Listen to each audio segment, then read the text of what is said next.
This is the Global Broadcasting Service, serving remote outposts since 1928. Hi, everyone. Welcome aboard the Walt Disney World Express monorail. Caramba, we have something really big for you today. Welcome, foolish mortals. Now then, hang on to them hats and glasses, because this here's the wildest ride in the wilderness. This is the DBC Pod with Phil Schoen and Jason Dodge. Hey everybody, welcome to this week's pod. This is a show for the week of August 8th, 2022. This week in our Disney World, we're going to have our top five things that we would miss if they're removed. And this is basically a top five, things that we would riot about. We are purposely going online and complaining about these things, right? There's a lot of things people complain about on the internet. These are our top five, I think, that would be cause a ruckus. That they would be going for. There would be threads started. And Absolutely. Some chatter about Genie Plus and some news kind of tied around it. So we're going to kind of, sprinkle that pixie dust of Genie Plus throughout the show, as it typically is, because that's all that we have left of our planning desires. But let's start there with some topics that everybody else was talking about this week. Phil, why don't you start us off? Yeah, Jason, as you said, a lot of the chatter was around Genie Plus, and it was, I guess, maybe kick-started by an announcement that Disney made, and it was something we were wondering what was going to happen. A number of rides were that originally when the whole thing started were individual lightning lanes, so the extra charge rides. Disney had moved them into being part of Genie Plus, but with sort of an expiration date. They said they were going to stay there until August 7th, and then they would revert back to being individual lightning lanes. But Disney has now come out and said they're not going to do that. They're going to keep them as part of Genie Plus.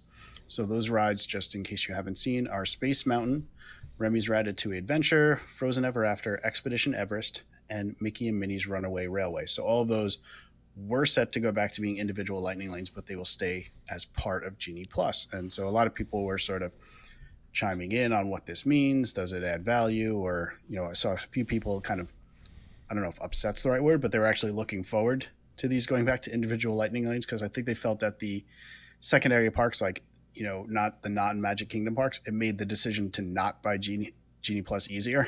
Okay. And they would just buy the individual lightning lanes or whatever, which I thought was an interesting take. See, I don't know. Just going off of this, because I have a comment on the whole thing. So, Yep. If you wanted one of these rides, so let's say Magic Kingdom, it's either Space Mountain or actually you said non-Magic Kingdom, right? So Remy's Ratatouille Adventure or Genie Plus as a cost, right? So $15 either way. You might as well get Genie Plus, use it for Remy's, and then use it to save 10, 20 minutes here throughout the day, right? It's a wash. I think the comment I saw, the one thing benefit that does come with individual lightning lanes is you can pick your time.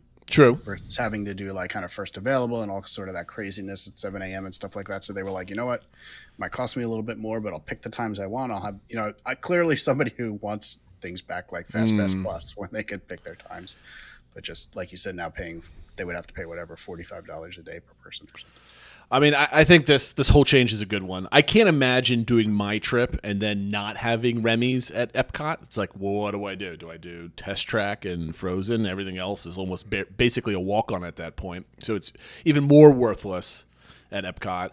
I think Epcot's the one where, especially with having the two rides, the biggest impact would have been felt. It really would have questioned the value of Genie Plus at Epcot, but with everything staying other than Guardians. I mean, even still three rides that you benefit from having Genie Plus. Yeah, I don't think they would ever have Remy's and Frozen back onto Lightning. That's what I one said of them even would have been beforehand. back I was like, I'm sure at a minimum one of them is not going to return, but ultimately. And then Expedition Everest would have been ridiculous. That basically means every e-ticket attraction is a individual Lightning Lane. So what is the point of having Genie Plus there?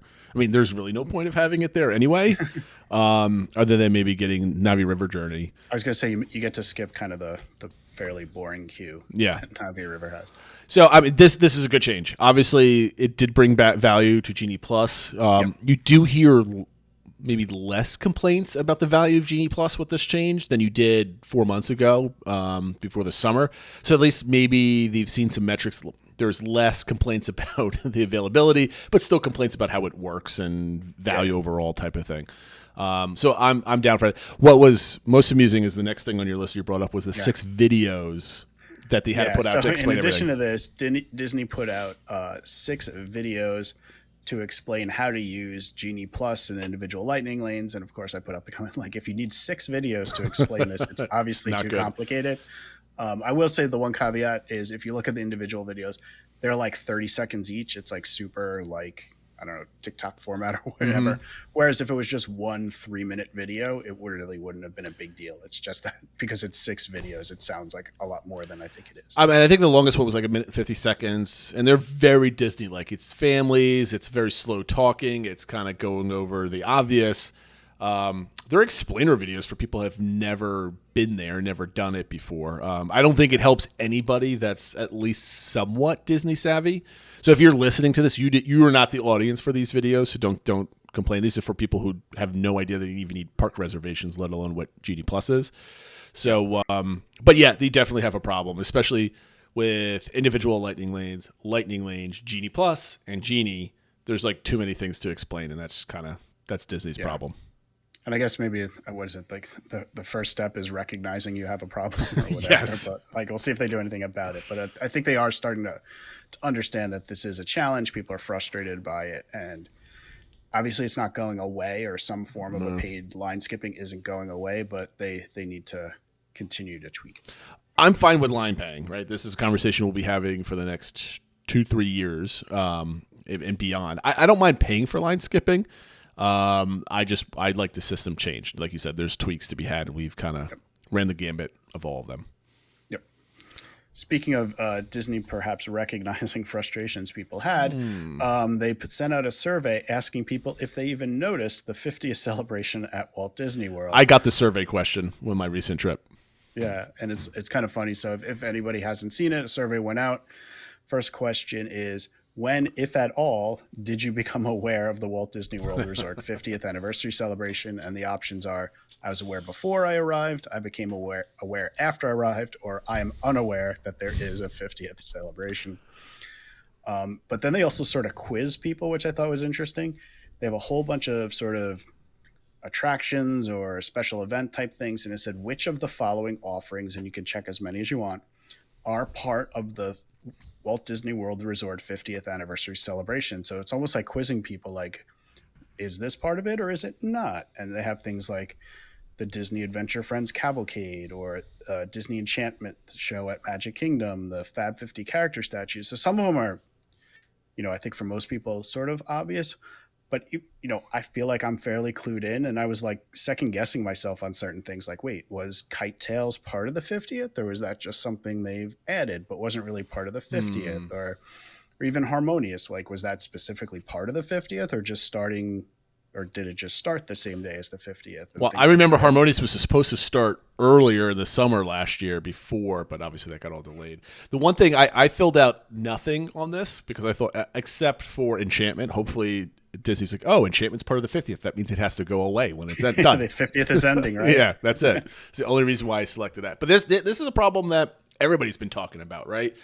We were talking about this last year after your trip down there on October 1st for the 50th.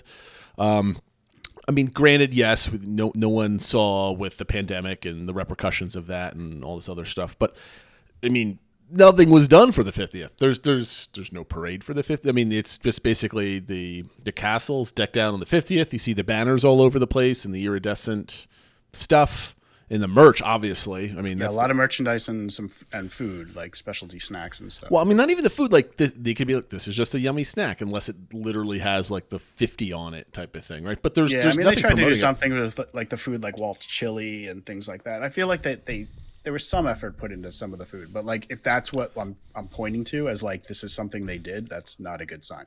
No, not at all. And even they were talking about this exact question on the Disney Dish podcast that was released today, and they're saying the same things. It's like, if you have to ask that question, You probably didn't bad. succeed, right?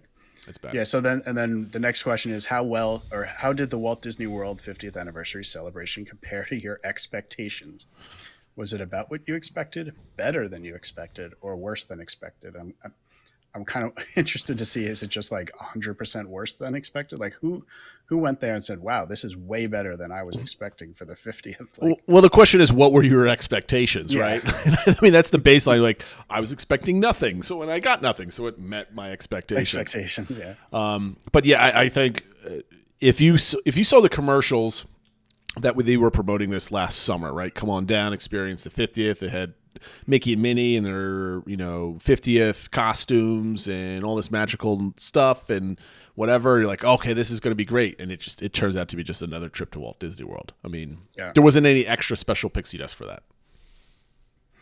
So again, though, hopefully what this means though is that they, again, like Len Testa always says, you don't put out a survey unless you already kind of know what the answer is going to be, and it's just the data to support that for when you go talk to your boss. And so I'm hoping what this does is it shows Disney executives like, look, the 50th did not meet expectations. People don't even know what really it was.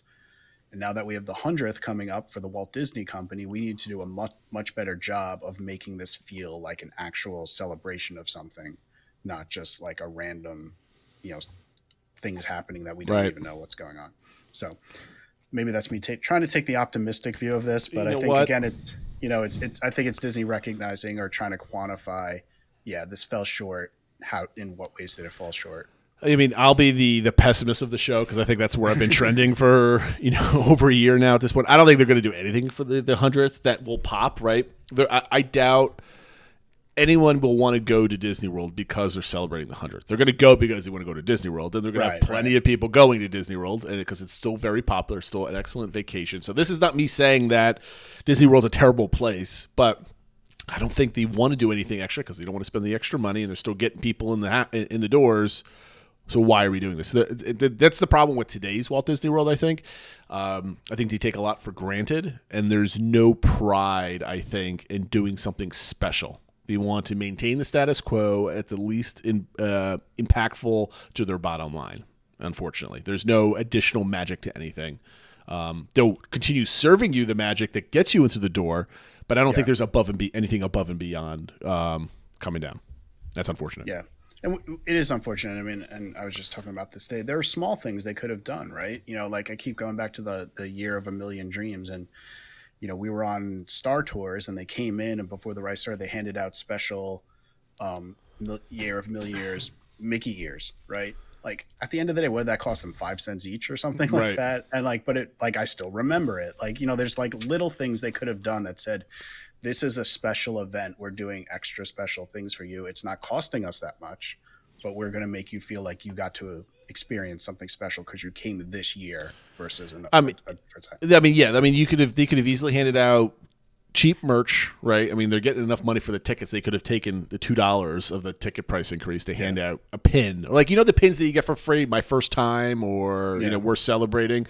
Just have a new one saying I'm celebrating the 50th anniversary of Disney, right? And what also is like, Disney's known for their entertainment and their songs and their music and everything else. There's no 50th song. There should be a theme song to the 50th, don't you think? I mean, to me, that's like the first thing. Okay, what is our theme song? And that plays into then the Disney Enchantment or whatever fireworks show that they should have had. The Magic is Calling, or You Are the Magic. I don't know. I feel like they had songs. It just obviously didn't carry a lot of weight. Well, I mean, we're going to be talking about this a little bit later about fireworks shows in our top 5 type of thing. But like there was no music or story into Disney Enchantment, right? I mean, I think it comes back to the big thing they kind of put out there was Enchantment was supposed to be for it, and it just felt like any other fireworks show. It didn't have anything to do with the history of Walt Disney World.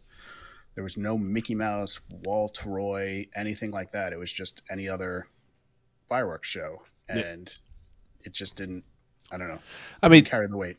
I think and I'll credit Jim Hill with this comment because he said that today in his podcast. But he said, let's say the pandemic never happened, and for the 50th, you've got You got Guardians. You got all the Epcot stuff kind of tucked away and completed. You got Remy's. You got Tron. You've got the train coming back. You've got all the shows coming. And, like, that would have had an immediate impact. Like, boom, this is the 50th, and we have these 5 things that are awesome instead of just like a dribble of it coming on.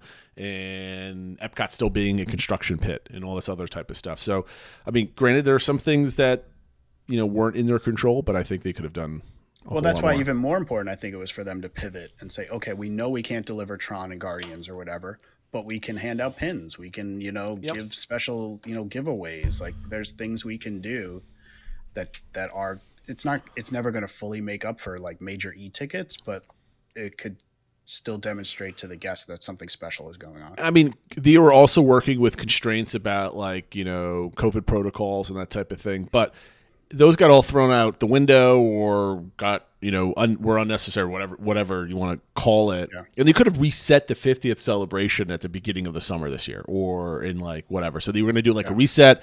This is going to be the 50th summer because it is the summer, the only summer of the 50th celebration. They could do, this is the summer of the 50th. They did a whole branding of everything.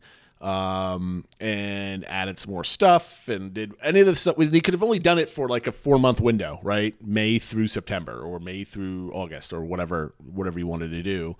And that would have made a lot of people much more comfortable. You got big spenders coming back to experience this, right? Like, if I had gone down in October and it was whatever, but then they said, this is the 50th, the summer of the 50th, right? And I would have thought, like, hell, let's go back down. And people like you and me that go down a lot, we typically are big spenders when we do go down. We're not locals or anything else. They want people like us going to the parks because we spend a lot of money going to the parks, right?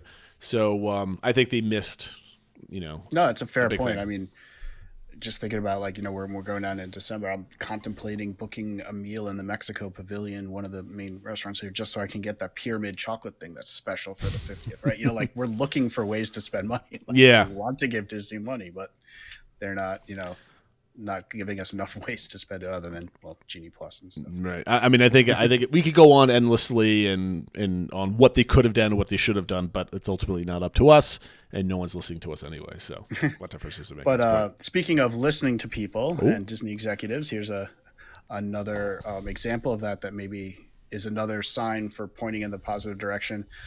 There's a rumor that the Disney execs are not happy with the immersion and quality and, of course, the guest response to the new Avengers Assembled Flight Force ride at Disneyland Paris.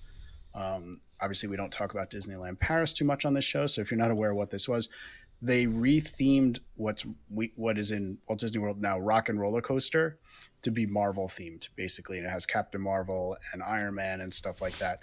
And basically, the response to it is like, this is not good.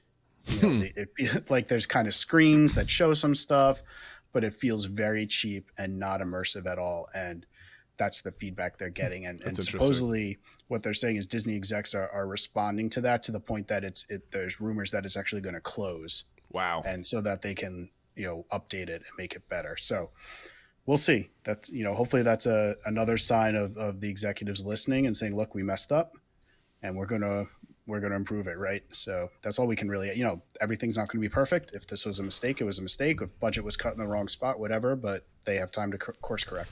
Yeah. I mean, it does give, I don't know how to put it. It does give me hope that, Disney still has the old, thought process if we got to put on a good show, right? We got to be proud of that. And, all the negative stuff we do talk about, let's do preface this. I'll do my Matt Pato impression beast uber positive about things. Like the magic's still there, right? Things aren't like falling apart, right? It's just that we hold Disney to such a high standard. I'm happy to see that they're holding themselves to a high standard and willing to do some things because of that. And hopefully it's as a new Imagineering team kind of pops up with the people that are in charge of different departments, and as Bob Chapek gets more hand on the reins a bit even more stricter. We'll see after D23. D23 is going to be the ultimate like judgment day for Chapek and see what he's announcing. But we'll have a lot to talk about. We have friends going out there that are going to come back and report a whole bunch of stuff out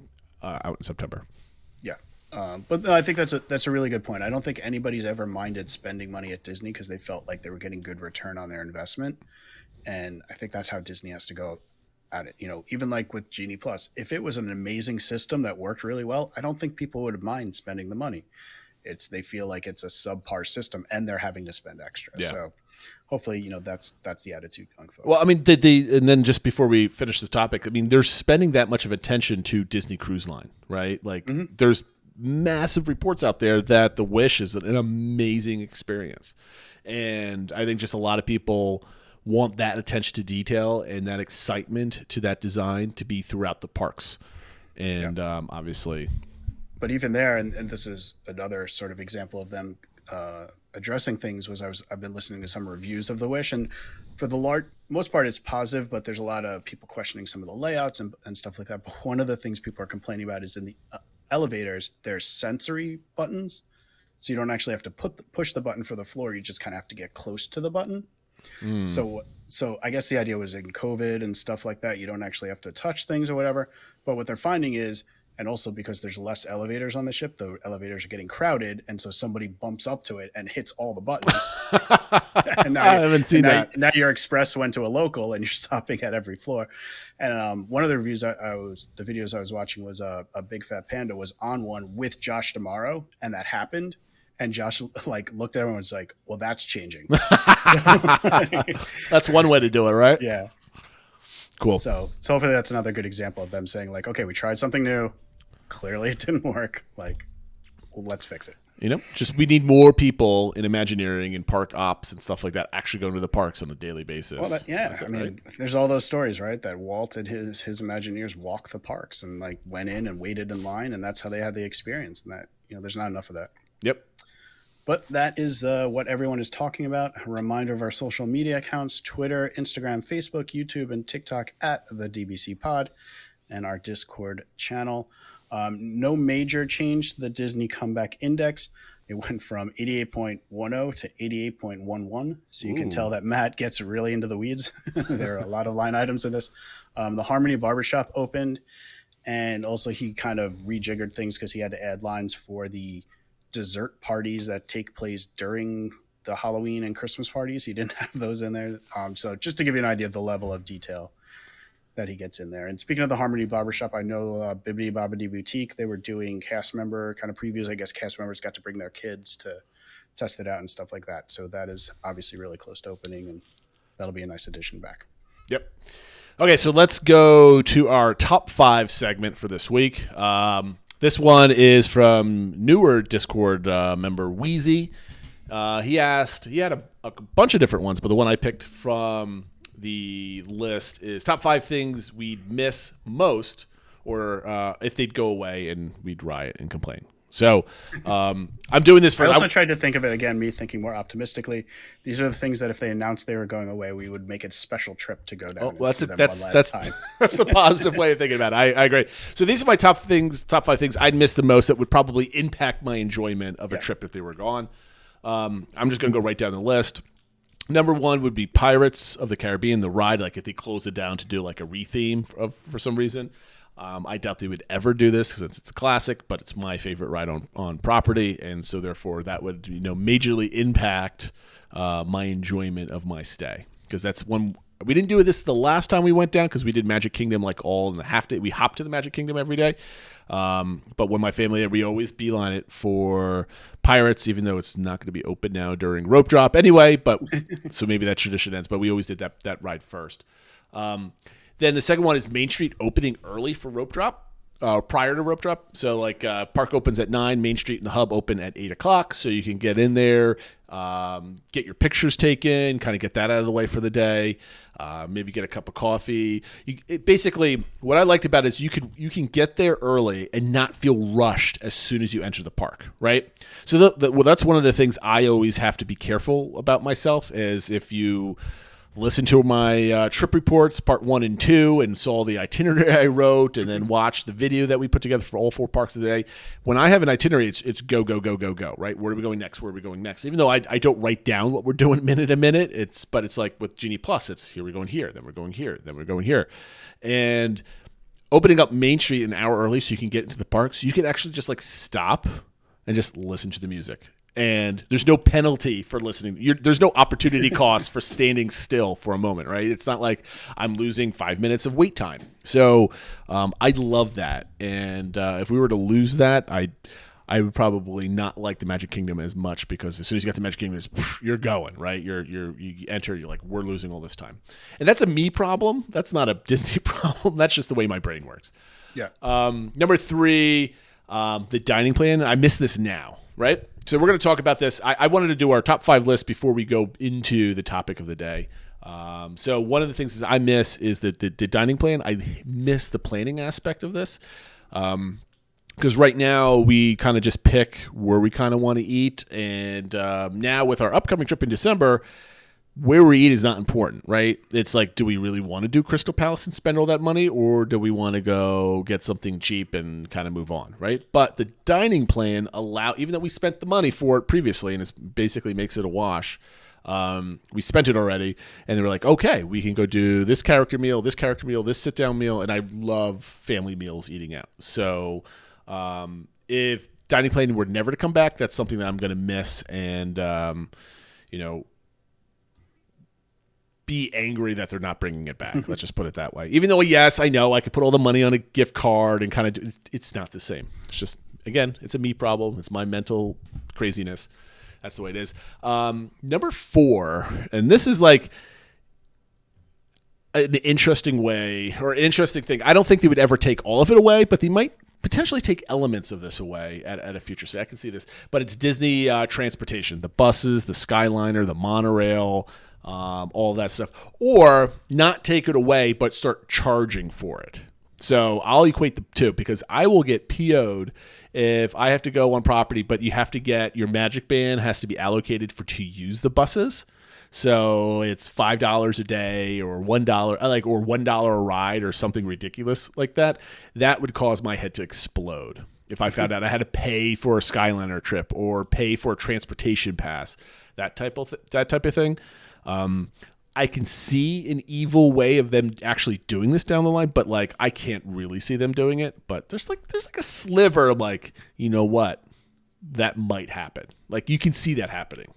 Or it might be crazy, Phil. I mean, like, can you see that happening in like bad dream I can see kind of that thing? happen. And one of my honorable mentions that I'm going to put in that was if they got rid of resort hopping, and it wasn't so much that like obviously you can't stop people from going there, but like that they would start checking like at the door, like, okay, you can't come in the Poly unless you're staying here. And I think they could do the same thing with transportation, of like you have to scan to show like, oh, you're not at a monorail resort, so you can't use the monorail, or a Skyliner resort, so you can't use the Skyliner. Right. So I think they could, I don't know if they can't really get rid of it, but they could start limiting it drastically. Yep. And then obviously those costs get more bundled into the cost of staying there because it's a more unique thing. Yeah, that would stick. And my last one, my fifth thing that I missed the most is nighttime shows. And I don't think they're ever going to take away fireworks shows and stuff like that. I know in Animal Kingdom they stopped doing one, and Hollywood Studio hasn't really had one since 2019. But the fact that they're never going to take it away in Magic Kingdom, but what if they started having it only on like Thursday, Friday, Saturday nights, right? That's how I'm thinking about it. Like if it was like Monday through Wednesday, it's the least crowded days of the week or whatever it is, we're not having a nighttime show whatsoever to save on costs. That would I would flip out with that, because you're at the Magic Kingdom, you got to end your night with fireworks, right? Even if you're navigating the park and you're not watching them, it's just fireworks and the music, right? It's awesome. One of the things we were running through the park on my last trip is right up before the show, they put on a different theme music throughout the whole park. They have instrumental music and stuff like that playing, and I think that's great. And it kind of calms down the parks a little bit. Yeah. And if they were not doing that a couple times a week, that would really make me angry if I chose those nights. So that's my top 5 things that would probably ruin my trip if I found out they were taken away before I got down there. So what are your top 5 things that you would miss the most or got angry about if they took them away? So here's my top 5, and I did think about, if you didn't have it, I probably would have put the nighttime shows on there, because I definitely think going to Disney and not seeing fireworks over Cinderella Castle is just not. It's a crime. It's not the same. But So the ones I put, the first one I came up with, and I struggled a little bit with the wording of it, but what I put was the vibe of the Epcot entrance World Celebration. So the music they play there, you know, they have the flags, the fountains, the lights, you know, now they have the lights on Spaceship Earth, but just that whole feeling in that area. There's not like really an attraction there or anything like that, but it just feels so Epcot to me that if all of a sudden you start pulling up and they're just playing like generic Disney music and things like you know, it would just like, that would not, I would really dampen my mood going to Epcot versus what they do now. See, I've never understood that vibe at the entrance of Epcot. I mean, I don't have anything tied to it, but like I would totally get that if they changed like the entrance to Magic Kingdom. It's like the same thing. It sets the mood for your day. Exactly. Yep. So the second thing I said was, and this kind of came up with, there's this whole rumor that they're going to change the name of Walt Disney World and drop Walt from it and stuff like that. So I put the presence of or references to Walt. So if they knock down the partner statue, if they change the name of Walt Disney World, if, you know, they just like, you know, they got rid of all the posters in Steakhouse 71 and stuff like that. Now, I don't think that'll ever happen. We know they're getting a new Walt statue in Epcot and stuff like that, but you know, it's important to the family that everyone knows he was a real person. You know, this isn't, you know, Aunt Jemima or something like that, where it's just like a figurehead that a company came up with. And so I think hopefully that always retains there, and people can always say, you know, who's that person and stuff like that, you know, 50 years from now. I'm going to comment on this one. I don't really care if they change the name from Walt Disney World to just Disney World as far as marketing or their website or anything else like that. That doesn't have an impact, but they would never take down the statues and the references to Walt. Gosh, I hope not. But I definitely agree with you. The whole uproar about changing the name to Disney World versus Walt Disney World. I mean, it's silly. I don't think they should, but that's not going to impact that one specific thing. Probably that wouldn't impact. Yeah, that was just an example of an element of them taking it out. So it's just more, if it was more broad brush that they. Oh, totally with you. My third thing is if they ever got rid of Figment. So obviously getting back to Epcot and stuff like that, but I think, you know, he was created for Epcot. He's like the mascot of Epcot and something very unique to Walt Disney World. And, you know, he's all over merchandise and everything like that. So I don't think he's going anywhere. But, you know, I think that was something that's just sort of like the heart of Epcot and, you know, in some ways the heart of the Walt Disney World versus the Disney company more broadly. If he was gone, I think that'd be a huge loss. Number 4, similar to yours for Pirates, I put the Jungle Cruise. I think that's just so classic Disney. And I think specifically, even if they just changed it up so the skippers weren't doing the puns and stuff like that, like I think that just always puts a smile on my face. It's so unique.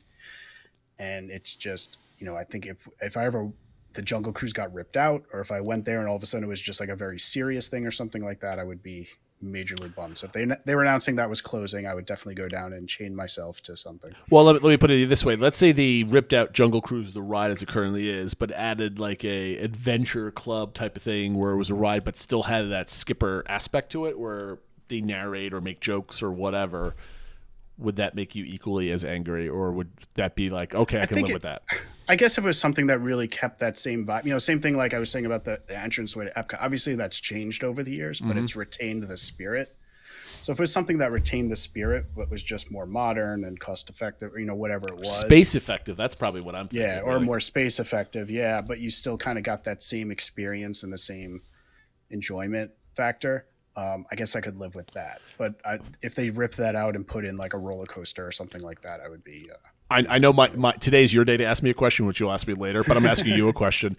Let's say they announce that they're closing down the Jungle Cruise September 1st, 2023. So you have basically 1 year to go down. How many times are you going down to Walt Disney World in the next year before they close down Jungle Cruise forever? I would say... at least 3 or 4.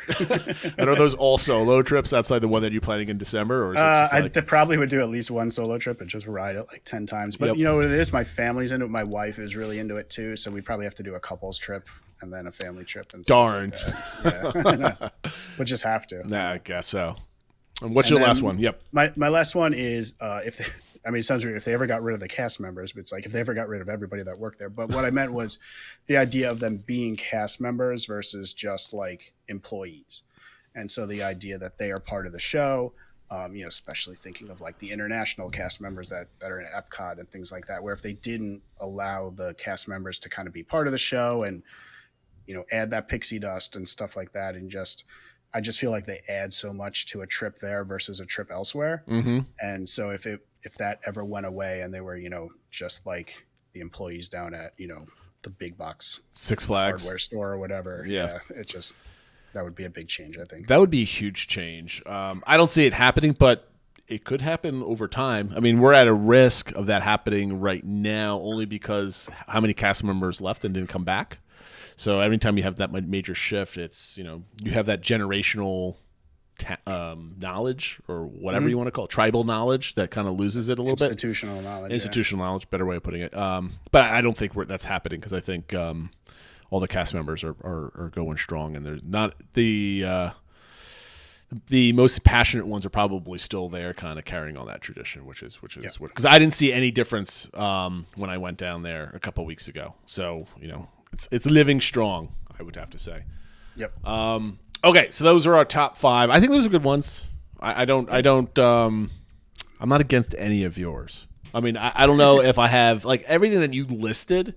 I'd be like, yeah, I can see that, and that would definitely cause like some disappointment and anger. So yeah, I don't think anything yours would be. I wouldn't be like you started this thread. I wouldn't purposely go into the thread and call you a nut job for being passionate about this thing. Like there's some threads on certain forums that are like they're taking away the billboard on the highway 5 miles away. Terror billboard, that's iconic. And I'm like, you guys are nuts. You guys need to go outside. You need to go back to Walt Disney or something. Like you guys need to chill. But no, if any of these happen, this is definitely like an uproar. Like the closest one that could have been on this list, but I still think is a little crazy, is charging for parking. I remember that was like a major thing across all of social media when they started charging parking. And I'm like, everybody does it, so. But I think that personally, that's why that annoyed me, was the reason they gave was industry standard. And I was like, but I thought Disney was supposed to set the standard, not follow along. So. Anyway, but the reason why we switched topic and top 5 around is, or topic for today that we're going to discuss, is something that kind of popped up because we were talking a lot about Genie Plus on Discord, different strategies, how would you do it? A lot of people are planning their trips coming up this fall and this winter, so they're kind of actively now teaching themselves because using Genie Plus is now very close. It's right on the horizon. So the topic today was, how do things already gone from Walt Disney World impact planning and your stay? So these are things that I put together a list. I don't know how to go through this topic. Do I just list everything out and we just start talking about it? Or we do one for one.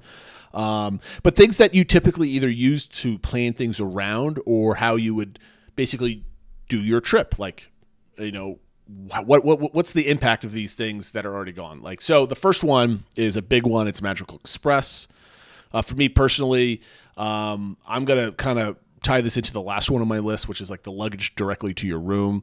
I think that to me wasn't something that really impacted my stay, because we did it this time around without that, and grabbing an Uber to the resort was actually really nice because it was quick, and seamless. But what I really miss is kind of that resort-ish, all-inclusive feeling, and that really impacted my stay, because it's one more thing I have to worry about is how am I going to get to the parks? Is my Uber going to be late, et cetera, et cetera. So I know you drove a lot, or you stayed off property a lot, so would getting rid of it kind of impact your planning or your stay? How did it affect you? Yeah, I don't think it impacted us as much as others. We used it occasionally, but not all the time. But I totally get why the people that were into it, not even that the service itself, I mean, the luggage was a great thing. Yeah. But not that the bus was so amazing, but it just really built up that whole all-inclusive feel and just made the trip easier. Like, I know a lot of people, like, not to typecasting, but like some single moms that would take their kids out. Oh gosh, it was just easier. You didn't have your luggage, you got the kids on the bus, you didn't have to worry about car seats. Like, it just made everything easier, and not having it there makes it more challenging. So who wants an extra level of challenge when you're on vacation? Now for us, we use a car service now that works out well for us. It's an extra cost. You'd still save money by staying off site and stuff like that. So I don't think it's a huge thing for us, but I totally get why for a lot of people it really changed how they vacation. And honestly, for some people questioning, like, maybe I might not go back because it's not as easy. Well, I mean, for me, I like not having the Magical Express going to the. I'm a paranoid traveler. I get everywhere like hours before I need to get there, just in case something happens, or I hate when things are out of my control. So being able to schedule my Uber for 12:30 because I need to get to the airport by 1:30 because my flight's at 3:30. This is how my brain works when I'm doing that. Yeah. I can schedule the Uber. I know the Uber's coming. It's just for me. I throw my bags in and off to go to the airport. Except now with the bus, it's all right. When is the bus going out? When can we schedule it? Do I have to tip the guy that brings me the luggage? I have to tip this guy. Is all my luggage going to get there? It's like there's like all these questions, right? It's more of a rush versus I like the Uber going to the airport for sure. The next one that kind of really impacted my planning or my feel for Walt Disney World is the free Magic Bands in the welcome package. I think not having that is a horrific thing that Disney World is missing in their marketing strategy. And it's just, to me, I boggles my mind why they don't do it. I get not caning out the Magic Bands, but like, why am I not getting a package full of all these goodies to get me ready for my trip? I don't understand this, Phil.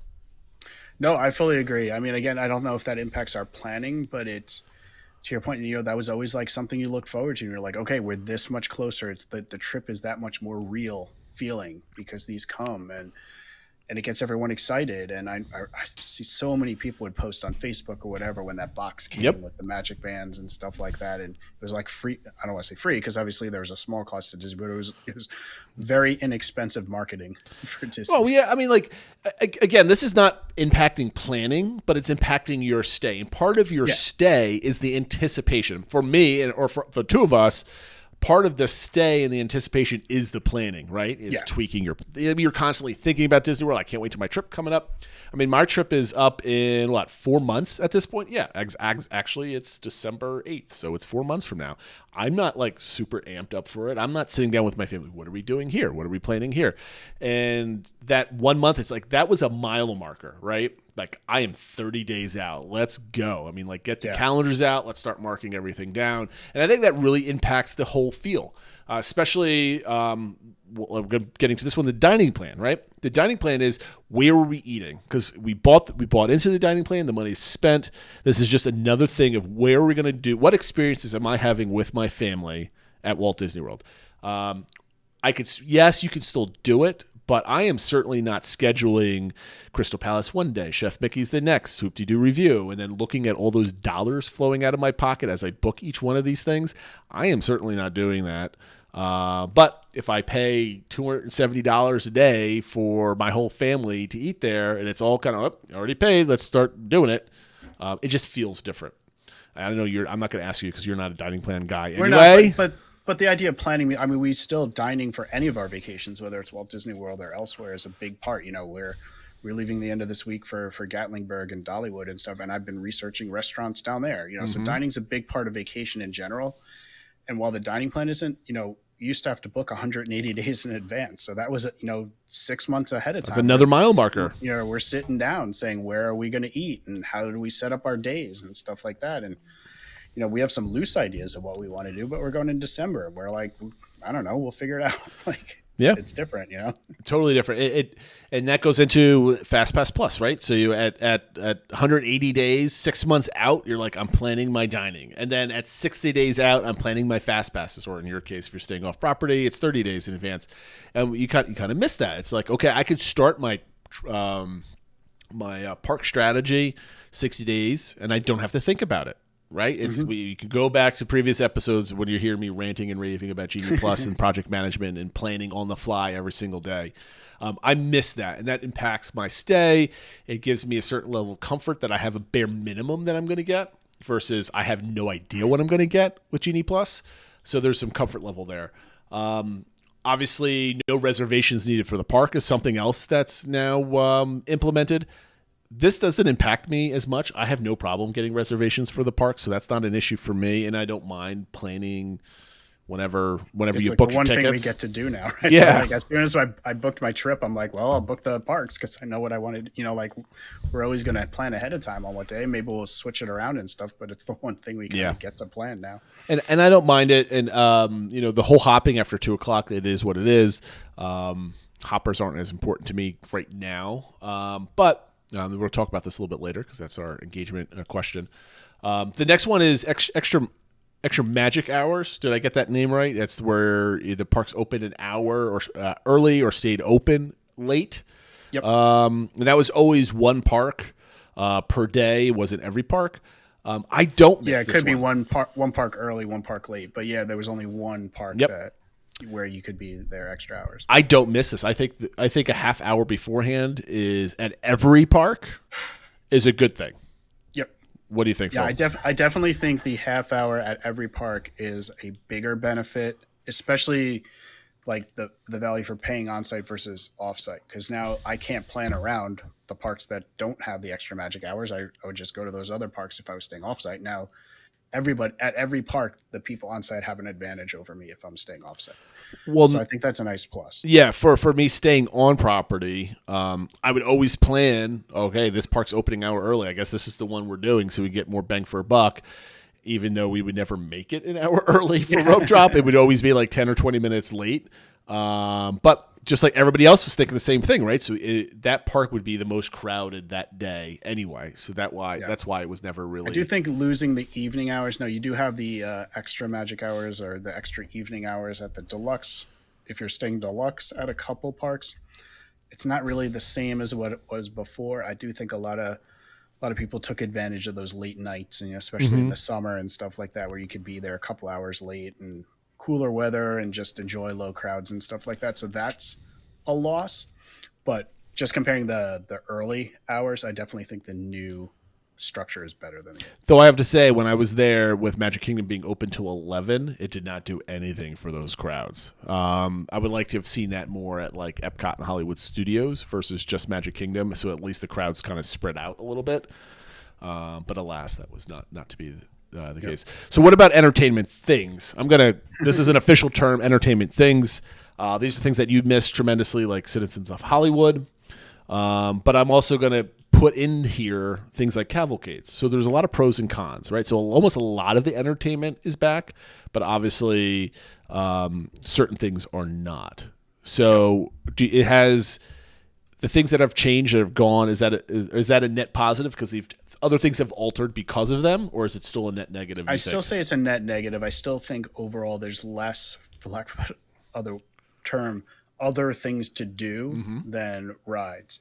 And that's leading to a lot of lines, or you're just seeing a lot of people milling around because they don't know what else to do. Before, there were things like the Citizens of Hollywood or just other performers. We're slowly getting them back. There's a lot more back at Epcot and the countries, for example. Hopefully more come back. But, there was always, we did that a lot where if I needed a break, the kid pushing a kid in the stroller, we'd go find some entertainment and just sit there and watch them for a while. And it helped you have that and almost forced that downtime a little bit that I think, and especially from your last trip, you felt like you had none of those like stop and smell the roses moments. And I feel like some of this other entertainment helped with that. And obviously we're also still missing some big things like Fantasmic. Yep. Well, I do want to say though, for my last trip, my wife and I sat down and grabbed some water and some shade and watched Chip and Dale at Hollywood Studios have a picnic. I thought that was really cool. Yeah, and then there definitely are some nice new touches. Hopefully they keep those and Yes. just bring back the old stuff. Well, they're adding other things to Magic Kingdom. They had those, face characters and costume characters kind of walking around the parks. I thought it was like we saw Captain Jack, we saw Peter Pan walking around. I do miss the Stormtroopers in Hollywood Studios walking around, but there's now relegated to Galaxy's Edge. But also on our trip in September, they had Goofy and like his nephews, I can't remember. I think it was his nephews that were hanging out, like kind of roped off in the area by Echo Lake. So was it Goofy and Max, his son, or was it Donald Duck and his nephew? Now you're making me think. I don't think Goofy has nephews. No, I meant Matt. I was mixing up. Excuse me. But anyway, we were sitting at we got ice cream. I got Jack Daniel's slushy, I think, from the machine out there. We just sat down and kind of chilled in the shade for about 20 minutes. It was really nice. So there are moments like that, but they're not dynamic moments. They're like kind of roped off and you're just sitting there, right? I like how the Citizens kind of boom, they hit and then they went off somewhere else. So I think there's some missing and some new ones. I just hope that it continues to expand. So here's another one. So Happily Ever After. We've been talking about wanting this one back, and everybody's talking about. We talked about it last week with the infamous tweet about, hey, how about we get this back sometime soon? I'm I always planned my night around Happily Ever After when I'm at the Magic Kingdom. It's like, okay, you don't want to be crowded, so we won't be in the hub, but we'll watch it from somewhere in the Main Street, or maybe we watch it in the back. Maybe we do this. Like, there was always a plan to make sure we were there for Happily Ever After every night. It had to happen. Like, I hugged my kids. We picked them up. We watched it. It was a beautiful show. It was a great cap to the day. After seeing Disney Enchantment, and it being a not very good show, a very average show, let's just put it this way, there's no reason for me to ever watch the evening show at Walt Disney World. Like, making it like a tent pole of the night. Like, I'm planning around. Like, we're stopping everything, getting in front of the castle for the last hour of the day to get a good spot type of thing. We're not doing that anymore. And I miss that. That impacts my planning. It's just like, all right, what do we do? Do we just do more rides? Do we just go back to the resort and go swimming? It's not as important to be there at showtime than it was, when Happily Ever After was showing. How is Enchantment being less of a show than Happily Ever After impacting your stay at least Magic Kingdom? Yeah. I mean, I think very similarly in that it's now not a priority to see it. When we go in December, I'm assuming it'll still be there, and we don't really care about seeing it or not. So in some ways it frees us up that we can go ride rides. Looked into the dessert party, because just to make that easy, we're not spending that money for a show we don't really care about. But you know what? If they brought back Happily Ever After, if they announced that was going to be back for December, yeah, that would be special. I'd spend the money for the dessert party, So, in some ways it just takes less pressure off us. But having whether it was Happily Ever After or Wishes or Illuminations or whatever the shows have been, those are a big part of how we plan around. Where are we going to be to watch those shows? How early do we need to get to that spot and that sort of thing? And definitely don't have that with Enchantment. I mean, the one thing I kind of regret about our upcoming trip is I have to plan a time to what the kids see Enchantment. And my wife's like, we're not doing it. She doesn't like crowds, right? So she's like, I don't want to be there. I don't like it, whatever. I'm like, well, the kids have to see it, right? If we're there, we're going to be there at least one night. They have to see it. And then after that, we either go back to resorts or we do other things. But like, they have to see it at least once. And any trip that we take in 2023, 2024, we don't have to be there unless obviously Happily Ever After comes back. The last item that kind of impacted my stay slightly, but it was one thing that I kind of missed was when we went there, we were doing some shopping and I wanted to send some stuff back to the hotel so I don't have to carry all these bags around. And you used to be able to say, can you send this back to my hotel? And you would take your name and, your resort and everything else. And you got to go pick it up at the front desk. And I loved that. That was awesome. Now you can't do that anymore. And you could say, I think, I might be wrong on this. I think they might have mentioned you could send it to the front of the park, but I don't even know if you can do that still. I think you can. I'm not sure if it's every park, but I do believe they brought that back now. So, but yeah, I love, I remember my son wanted a Buzz Lightyear toy. And this is the ones that are like a foot tall, right? It wasn't like a little, it was like a big thing. And I'm like, he wanted that, so we bought it for him, but we were like, can you send us back to our resort? Or we would have had one of those like 50-gallon huge shopping bags we had to lug around. So I kind of missed that. So that kind of impacts some of my shopping choices when I'm at the park. It's like, I'm not going to buy this. Maybe we'll get it at the last day or another time, and maybe I forget to buy it. Maybe I don't. So I think that's a missed thing from Disney World, from their merch department. Maybe they should bring that back, type of thing. Before we get to our engagement, because we're going to be wrapping up the show in the next 10 minutes, I know you had seen it. I had finally saw Lightyear on Disney+. Yep. I just want to give a shout out to an awesome movie. I don't know why that got such bad box office numbers. It was an excellent movie. I thoroughly enjoyed that whole show. What's your quick take on Lightyear, Phil? My quick take is it was kind of meh. Really? Okay. I think it was fun. There were some fun moments. I fully agree with every review that says every scene Socks was in kind of stole the scene. Yeah. But after it was over, we're like, okay, that was fine. Throughout it, we kept questioning, like, why are they doing this? This decision doesn't make any sense. Like, of course he shouldn't trust them. They don't know anything. Like, he should be taking over. It just didn't have a great plot, or I don't know. There were a lot of plot holes, and I just didn't buy into it. And I don't know. It was a fun movie. I'm glad we watched it. I definitely recommend watching it on Disney+. I'm very glad we didn't pay to see it in the theater. Oh, no. It was definitely not a movie-going thing. I enjoyed it just for like a fun Buzz Lightyear kind of adventure, right? Yeah, it was a fun family movie night. We enjoyed ourselves, but I don't know. It's definitely, if we were ranking Pixar movies. Oh gosh, no. It's the bottom. Yeah. No, I mean this is not like an impactful Pixar movie. I thought it was a fun movie. Well, I think that's what it gets And I rated against, though, right? I It's guess, a Pixar yeah. movie, So. Especially with Buzz, right? Yeah. But for me, it was a fun little sci-fi adventure. The whole time traveling thing kind of didn't make sense whatsoever to my nerdy side, so I kind of ignored that purposefully. But I thought it was a fun little animated romp. I actually did watch some YouTube videos where they were actually explaining the time thing and stuff like that. How there actually is some science behind it. I stayed away from that. I was like, no, this movie wasn't worth that much investment after the fact. Okay, let's. Before I forget, we have to do the Ask Me Anything, Phil. So you got a question for me today. Ask me anything.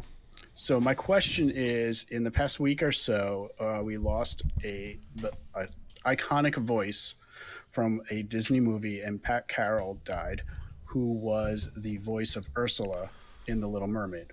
So my question to you is, which voice characters or like voice actors in Disney films do you find most iconic, or which ones do you like stand out to you as being like, oh, that really stands out to me as like a special role, and really associate that actor with that, or that performance helped make the movie? Well, that's an interesting question. You're asking, should I give you a hint before the show? And I think you should have given me a hint on this one. Voice that's very impactful. So, I mean, there's so many to choose from. I mean, you've got Woody in Toy Story, and that's just, it's just such a wholesome voice, and it kind of like anchors the whole thing, right? It's a voice that, kind of goes hand in hand with like a loving toy, right? So that I think that's what makes the emotion of that movie work. I can't picture anybody else playing that role. I'm trying to think like something in Star Wars. I think the only voice acting would be Yoda, but I don't know I think anybody could do Yoda at that point. Well, now, yeah, I mean, Frank Oz kind of was the voice, and so he came up with it. But now a lot of people probably can do it. But yeah, I mean, like it wasn't impactful. Like it wasn't super unique. I mean, all the other Fab Five characters have like changed. Like Kermit the Frog has changed over the years. So I don't think that's been impactful at all. Well, I mean, obviously it's a recognizable voice, but it's a tough. I'd have to go with Woody from Toy Story. Do you have one in mind? Woody's a good answer, because I hadn't thought about that, but you're 100% right that if that wasn't Tom Hanks, if that was somebody else, that would have been a totally different vibe and a totally different, like, it's become so iconic over the years.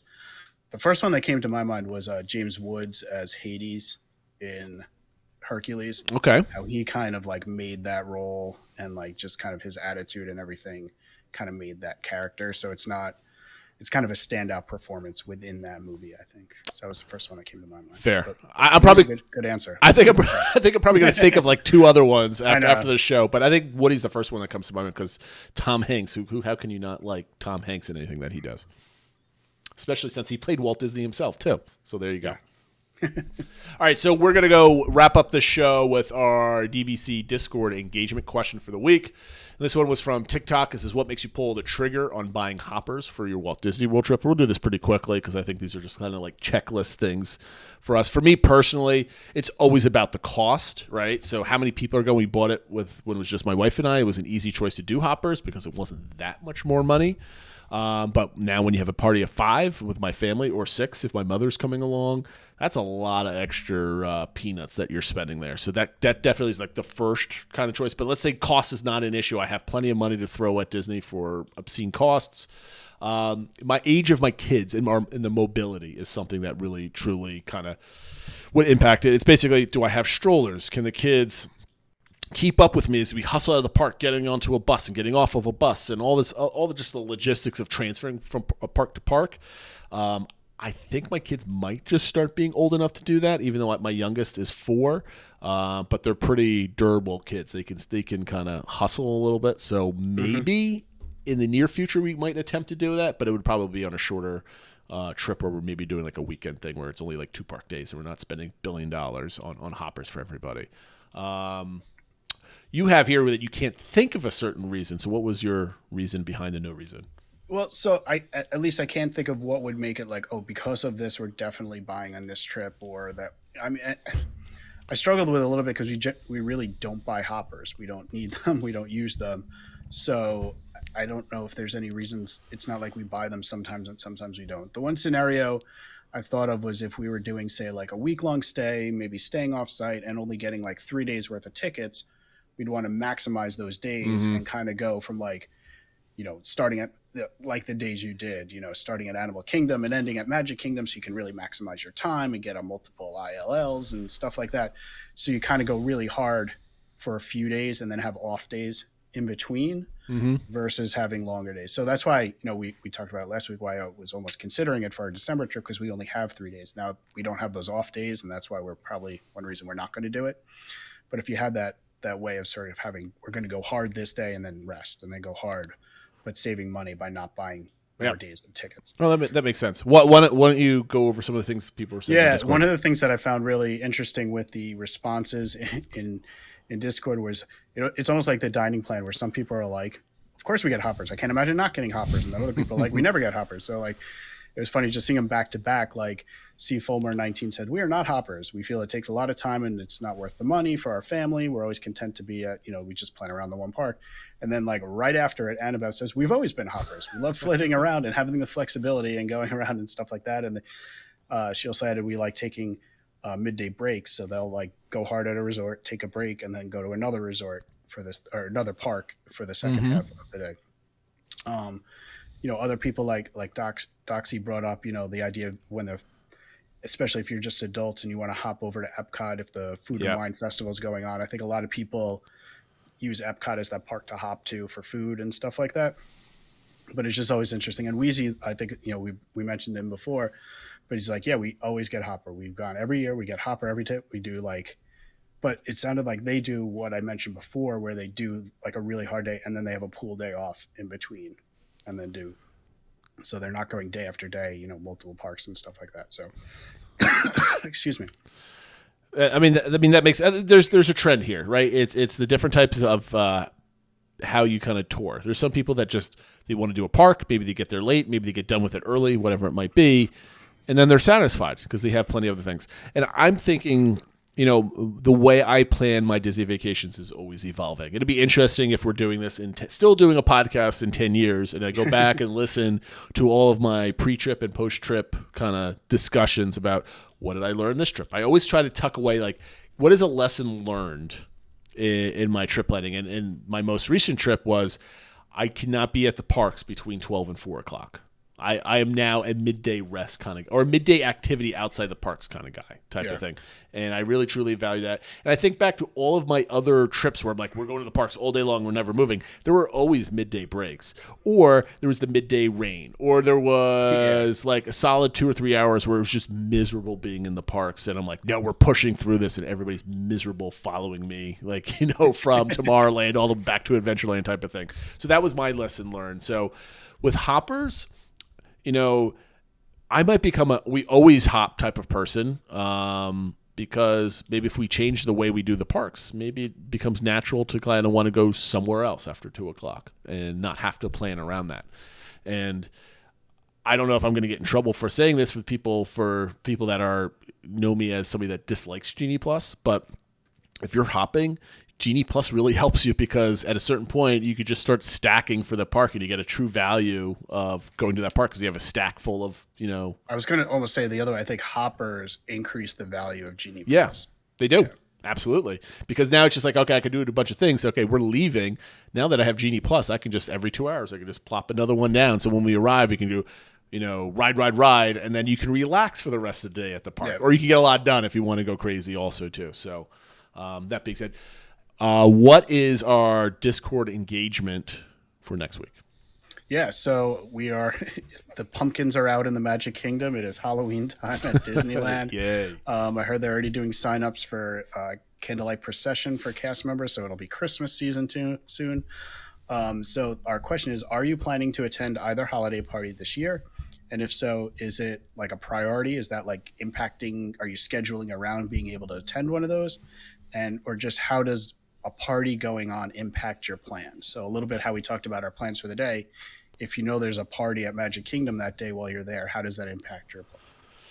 That's a good question. I think we talked about this when they announced the Christmas party and how they were doing. Or no, when they were announcing the Halloween party and how they were doing some things. So that'll be on Discord. Make sure you hop on inside this below in the description. If you're watching this on YouTube, you'll find links to Discord. If you're listening, make sure you find us on social media somewhere. The links are going to be generally anywhere. If you already have the link to Discord, it'll pop up as soon as the event goes active, and just hop into the community section and type away. That being said, Phil, did I forget anything? I'm notorious between the two of us forgetting things that are on our list. We bounced around a little bit, yes. But I think we got there. I did that on purpose, by the way, and I think it worked. Thank you for listening and watching, everybody. Make sure you like and subscribe where you can. Leave us a 5-star rating on iTunes if you are a member of iTunes. And we'll see you next week. Have a great week, everybody. Take care.